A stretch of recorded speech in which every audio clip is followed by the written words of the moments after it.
Hello students. आशा करती हूँ कि आप सभी लोग घर पर स्वस्थ होंगे और अच्छे से पढ़ाई कर रहे होंगे। तो चलिए आज हम लोग हिंदी व्याकरण में पहला अध्याय हमारी भाषा पर चर्चा करेंगे। भाषा को जानने से पहले हम लोग उसकी उत्पत्ति के बारे में जान लेते हैं कि भाषा की उत्पत्ति किस प्रकार हुई होगी। चूँकि हम यह जानते हैं कि मनुष्य एक सामाजिक प्राणी है, वह कभी भी अकेला नहीं रह सकता। वह अपनी आवश्यकताओं की पूर्ति अकेले रहकर नहीं कर सकता, तो उसे दूसरों की ज़रूरत पड़ती है और उन आवश्यकताओं की पूर्ति के लिए वह अपने सोच विचार को एक दूसरे से आदान प्रदान करता है। तो हम इसे आधार मानकर हम ये जानते हैं कि जो हमारे पूर्वज थे, आदि मानव थे, उनके मन में जो उठने वाले भाव और विचार थे, उनको वो पहले ध्वनि संकेतों और चिन्हों के माध्यम से व्यक्त किया करते थे। ठीक है, धीरे धीरे उन संकेतों और ध्वनि चिन्हों को उन्होंने व्यवस्थित किया होगा। समय के साथ उन्होंने उन ध्वनि चिन्हों और संकेतों को व्यवस्थित किया और उनको एक विशेष वस्तु का प्रतीक बनाते गए कि हाँ, इस ध्वनि चिन्ह का ये वस्तु या चिन्ह है, यह वस्तु है, और उन्हें व्यवस्थित किया और उन्हीं संकेतों का स्थान उन शब्दों ने ले लिया और एक के बाद एक शब्द एक दूसरे से जुड़ते गए, जिससे भाषा का जन्म हुआ होगा। ठीक है, मनुष्य की अपनी भाषा होती है, इसी प्रकार पशु पक्षियों की भी अपनी भाषा होती है जिसे हम समझ नहीं पाते हैं। ठीक, अब चलिए हम लोग देखते हैं कि भाषा कहते किसको हैं। तो भाषा वह साधन है जिसके द्वारा भावों और विचारों का आदान प्रदान किया जाता है। अर्थात हम यह कह सकते हैं कि भाषा वह साधन है जिसके द्वारा मनुष्य अपने मन में उठने वाले भाव और विचारों को दूसरों के समक्ष प्रकट करता है और दूसरों के मन में उठने वाले भाव और विचारों को स्वयं के सामने प्रकट करता है। ठीक है, तो ये हो गया भाषा की परिभाषा। इसके बाद भाषा के रूप। भाषा के मुख्य रूप से दो भेद होते हैं। पहला होता है मौखिक भाषा और दूसरा है लिखित भाषा। मौखिक भाषा किसे कहते हैं? चूँकि हम यह जानते हैं कि मौखिक भाषा जो होती है वो भाषा का मूल रूप होता है। क्योंकि हम कोई भी चीज़ रहते हैं अधिकतर बोलकर ही प्रयोग करते हैं। दूसरों के समक्ष कोई भी चीज़ें रहती हैं तो हम बहुत कम लिख कर प्रयोग करते हैं, अधिकतर हम बोलकर अपने विचारों को व्यक्त करते हैं। तो इस प्रकार हम कह सकते हैं कि जो भाषा है वो इसका मूल रूप है। मौखिक भाषा भाषा का मूल रूप है और जिसे बोलकर और सुनकर अपने विचारों का जिसमें बोलकर और सुनकर अपने विचारों का आदान प्रदान किया जाता है। इसका उदाहरण दूरदर्शन अर्थात टीवी पर कार्यक्रम देखना, आपस में बातचीत करना, कहानी सुनना, किसी नेता का सभा में भाषण देना, ये सभी मौखिक भाषा का उदाहरण है। लिखित भाषा चूँकि हम ये जानते हैं कि जो मौखिक भाषा होती है वो अस्थाई नहीं होती है। ठीक, लेकिन लिखित भाषा जो होती है वो अस्थाई होती है, क्योंकि जो मौखिक भाषा होती है वो समय के साथ धीरे धीरे परिवर्तित हो जाती है और जो अस्थाई नहीं होती। लेकिन जो लिखित भाषा होती है वो अस्थाई तो इसमें होता है, जिसे हम लोग लिखकर और पढ़कर अपने भाव और विचारों का आदान प्रदान कर सकते हैं।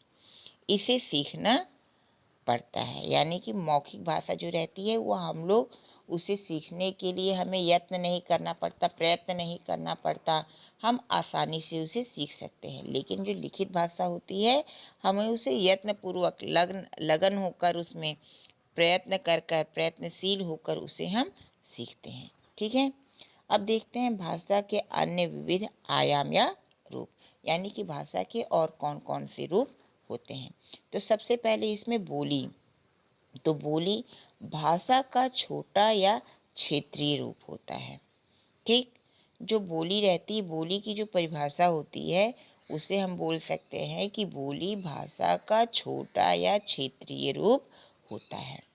चूँकि इसका साहित्य जो रहता है वो लिखित रूप में नहीं होता, ठीक, अपितु लोक कथाओं या लोक गीतों के रूप में मिलता है। जो बोली रहती है वो आपको कहीं लिखी हुई किसी साहित्य में लिखा हुआ नहीं मिलेगा, क्योंकि जो बोली रहता है, बोली का जो क्षेत्र होता है वो छोटा होता है, सीमित होता है। ये केवल क्या होता है, लोक कथाओं और लोक गीतों में ही मिलता है। बोलियां ही विकसित होकर भाषा का रूप लेती हैं, ठीक है। यानी जो बोलियां रहती हैं, छोटे छोटे क्षेत्र में जो बोलियां बोली जाती हैं, वही विकसित होकर एक भाषा का रूप ले लेती हैं। और यह हम जानते हैं कि जो हिंदी भाषा होती है, हिंदी भाषा की जो बोली है वो खड़ी बोली है।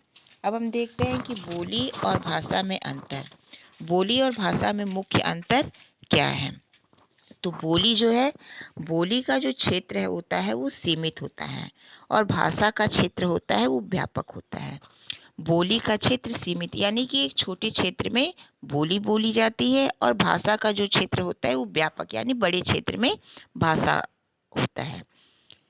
दूसरा अंतर है, बोली का मौखिक साहित्य होता है।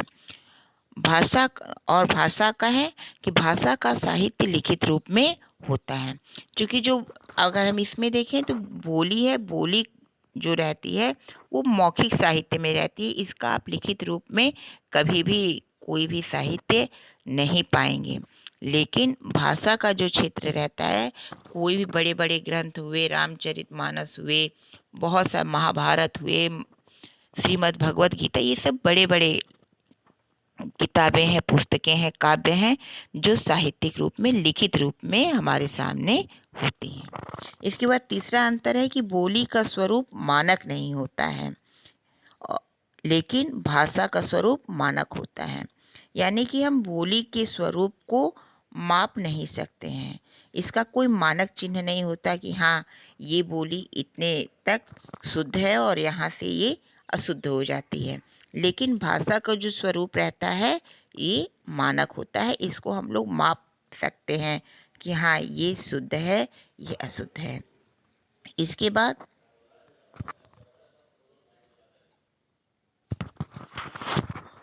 उपभाषा।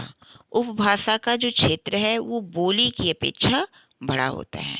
चूँकि हम ये जानते हैं कि जो बोली रहता है, बोली का क्षेत्र सीमित होता है, और उससे बड़ा जो रहता है उसे हम लोग उपभाषा कहते हैं। उपभाषा बोली की अपेक्षा इसका क्षेत्र विकसित होता है, बड़ा होता है। इसमें अवधी, मैथिली, ब्रज आदि बोलियों में साहित्य की जो रचना हुई है, इसे हम इसमें रख सकते हैं। इसके बाद इसमें हम देख लेते हैं जो हमारी उपभाषाएं हैं, इनके अंतर्गत कई बोलियों को रखा गया है। जैसे पश्चिमी हिंदी वर्ग के अंतर्गत ब्रज भाषा, हरियाणवी, बुंदेली, कन्नौजी, खड़ी बोली है। पूर्वी हिंदी वर्ग के अंतर्गत अवधी, बघेली, छत्तीसगढ़ी है। बिहारी हिंदी वर्ग के अंतर्गत भोजपुरी, मैथिली, मगही है। राजस्थानी हिंदी वर्ग के अंतर्गत जयपुरी, जिसको ढूढ़ाड़ी भी कहते हैं, मेवाती, मारवाड़ी और मालवी है। पहाड़ी हिंदी वर्ग के अंतर्गत कुमाऊनी और गढ़वाली है। ठीक, इसके बाद है हमारा मातृभाषा। मातृभाषा किसे कहते हैं? मातृभाषा यानी कि जिस भाषा को हम अपने घर में बोलते हैं वही हमारी मातृभाषा कहलाती है।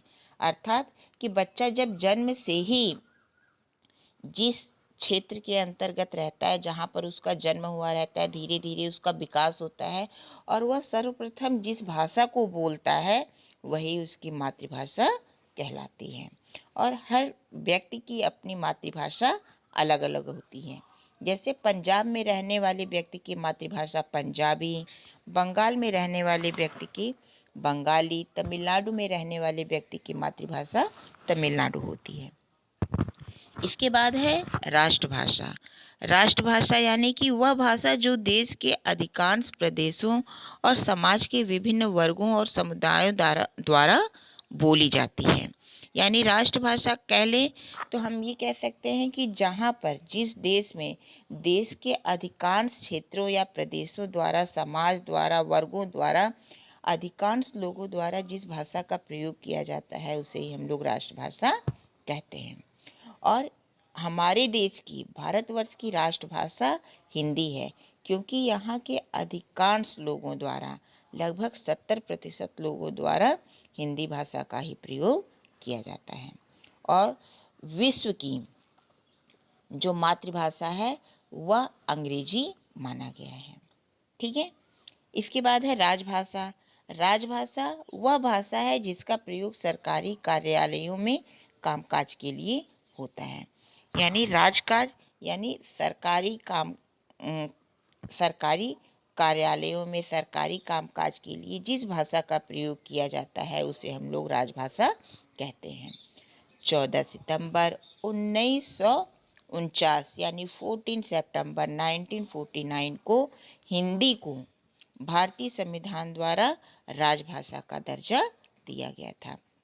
और इसी कारण प्रतिवर्ष 14 सितंबर को 14 सितंबर को हिंदी दिवस के रूप में मनाया जाता है। आगे मानक भाषा। मानक भाषा भाषा की एक रूपता को बनाए रखने के लिए विद्वानों द्वारा भाषा के अनेक रूप में से जिस रूप को मान्यता दी जाती है वह भाषा का मानक रूप कहलाता है। ठीक है। यानी कि भाषा की एक रूपता बनाए रखने के लिए कि हाँ हमारे देश में एक रूपता, भाषा की एक रूपता बनी रहे, जो हमारे विद्वान हैं उन्होंने अनेक रूपों में से एक रूप को मान्यता प्रदान की है, उसे ही हम लोग मानक भाषा कहते हैं। और खड़ी बोली है वो हिंदी का मानक रूप है। संपर्क भाषा वह भाषा जिसका प्रयोग लोग आपस में संपर्क करने के लिए करते हैं वह संपर्क भाषा कहलाती है। यानी कि ऐसी भाषा जिसका प्रयोग लोग आपस में बातचीत करने के लिए करते हैं, संपर्क स्थापित करने के लिए करते हैं, तो उसे ही हम लोग संपर्क भाषा कहते हैं। भारत की संपर्क भाषा हिंदी है और विश्व की संपर्क भाषा अंग्रेजी है। भारतीय भाषाएं, चूँकि भारतीय संविधान के अष्टम सूची में 22 भाषाओं को स्थान दिया गया है, जिसमें असमिया, ओडिया, उर्दू, कन्नड़, कश्मीरी, कोंकणी, गुजराती, डोंगरी, तमिल, तेलुगु, नेपाली, पंजाबी, बांग्ला, बोडो, मणिपुरी, मराठी, मलयालम, मैथिली, संथाली, संस्कृत, सिंधी और हिंदी है। ठीक। इसके बाद लिपि देखते हैं।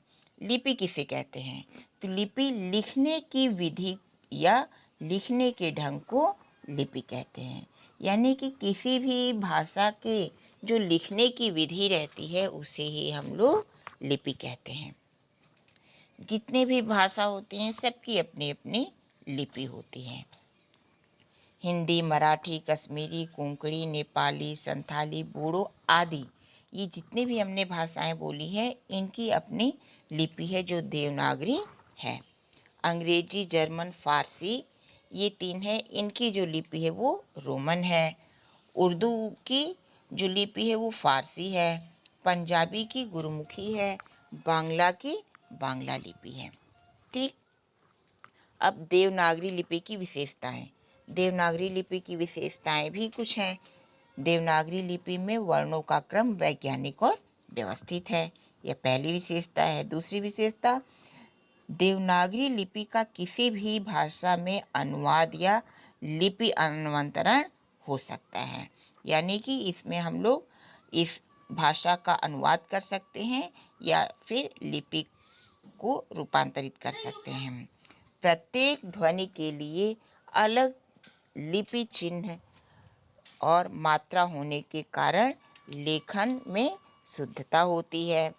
चौथा है, देवनागरी जैसे बोली जाती है, देवनागरी जैसे बोली जाती है वैसे ही लिखी भी जाती है, जबकि फारसी और रोमन में ऐसा नहीं होता है। इसके बाद है व्याकरण। व्याकरण किसे कहते हैं? व्याकरण वह शास्त्र है जिसके द्वारा भाषा के शुद्ध रूप और शुद्ध प्रयोग का ज्ञान होता है।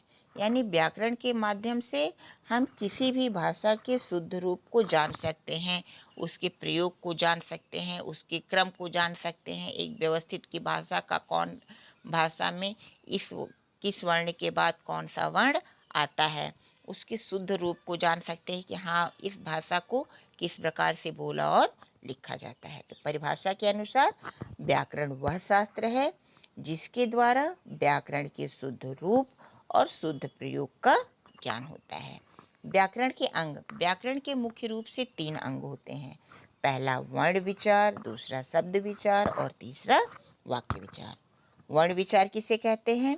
जहाँ पर वर्ण अर्थात अक्षर, अक्षरों के आकार, भेद, उच्चारण का अध्ययन करना होता है। शब्द विचार में शब्दों के रूप, भेद आदि का अध्ययन करते हैं हम सभी लोग।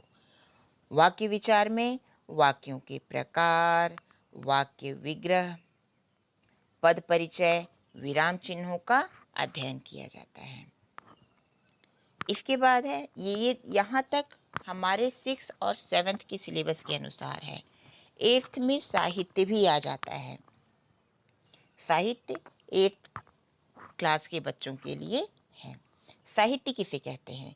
साहित्य शब्द की उत्पत्ति सप्लत हित के योग से हुई है, जहाँ पर स का अर्थ होता है सबका अर्थात संपूर्ण समाज, ठीक है, जबकि हित का अर्थ होता है लाभ, ठीक है। यानी इस प्रकार से हम कह सकते हैं कि साहित्य का अर्थ हुआ संपूर्ण समाज का हित, ठीक है। स का अर्थ होता है साथ या संपूर्ण समाज का और हित का अर्थ हुआ लाभ। इस प्रकार से हम कह सकते हैं कि जो साहित्य है, साहित्य का जो अर्थ है वो संपूर्ण समाज का हित, अर्थात जिन काव्यों से और साहित्य से किसी भी समाज का हित होता है उसे ही हम लोग साहित्य कहते हैं। इसकी परिभाषा, ज्ञान के संचित कोश को साहित्य कहते हैं। साहित्य के मुख्य रूप से 2 भेद होते हैं, पहला पद्य और दूसरा गद्य। पद्य साहित्य किसे कहते हैं? इसे काव्य कविता भी कहा जाता है। यानी पद्य जो है, पद्य को काव्य भी कहा जाता है, कविता भी कहा जाता है। जब कवि अपने मन के विचारों एवं भावों को छंद, तुक, लय आदि द्वारा व्यक्त करता है तब उसे पद्य साहित्य कहते हैं। यानी जो पद्य रहता है, पद्य में कविताएं होती हैं जिसकी रचना कवि या रचनाकार द्वारा की जाती है, जिसमें कवि अपने विचारों को और भावों को छंद, तुक, लय आदि के द्वारा व्यक्त करता है। जिसमें प्रमुख हम लोग देख सकते हैं कि जिनके प्रमुख कवि और उनके जो काव्य ग्रंथ हैं, जैसे कबीर का काव्य ग्रंथ है बीजक, मलिक मोहम्मद जायसी का पद्मावत, सूरदास का सूरसागर, तुलसीदास द्वारा रचित रामचरितमानस और विनय पत्रिका है, बिहारी द्वारा बिहारी सतसई, रहीम द्वारा रहीम दोहावली, जिसमें इन्होंने अपने भाव और विचारों को कविता के द्वारा, दोहा के द्वारा हमारे सामने व्यक्त किया है। इसके बाद आता है गद्य साहित्य। गद्य साहित्य किसे कहते हैं? इसमें लेखक अपने भाव और विचारों को व्यवस्थित भाषा और रचनात्मक प्रक्रिया द्वारा व्यक्त करता है, ठीक है। गद्य के अंतर्गत निबंध, कहानी, उपन्यास, नाटक, आत्मकथा, जीवनी, यात्रा वृत्तांत आते हैं। यानी गद्य साहित्य में कहानियाँ होती हैं जिसको लिखने वाले लेखक होते हैं, ठीक है। इतना याद रखिएगा कि जो काव्य साहित्य रहता है, पद्य साहित्य रहता है, पद्य में रचनाकार होते हैं लेकिन गद्य में लेखक होते हैं। इसमें लेखक गद्य में देखते हैं कि गद्य में जो रहते हैं, जो लेखक रहते हैं, अपने भाव और विचारों को गद्य के द्वारा, कहानी के द्वारा व्यक्त करते हैं। गद्य के अंतर्गत निबंध, कहानी, उपन्यास, नाटक, आत्मकथा, जीवनी, यात्रा वृत्तांत आदि आते हैं। इनके भी कुछ प्रमुख रचनाकार हैं और उनकी रचनाएं हैं, जैसे भारतेंदु हरिश्चंद्र द्वारा लिखित अंधेर नगरी, जयशंकर प्रसाद द्वारा लिखित चंद्रगुप्त, भीष्म साहनी द्वारा लिखित तमस, फणीश्वर रेणु द्वारा मैला आंचल, मन्नू भंडारी द्वारा लिखित महाभोज, मोहन राकेश द्वारा लिखित आषाढ़ का एक दिन या आधे अधूरे है, धर्मवीर भारती द्वारा गुनाहों का देवता, सूरज का सातवां घोड़ा और मुंशी प्रेमचंद्र द्वारा लिखित रंगभूमि और गोदान है। ठीक है, इस प्रकार जो हमारा फर्स्ट चैप्टर है भाषा, हमें आशा करते हैं हम कि आप लोगों को समझ में आ गया होगा। अगर किसी को कुछ दिक्कत हो तो मुझसे पूछ सकता है। धन्यवाद।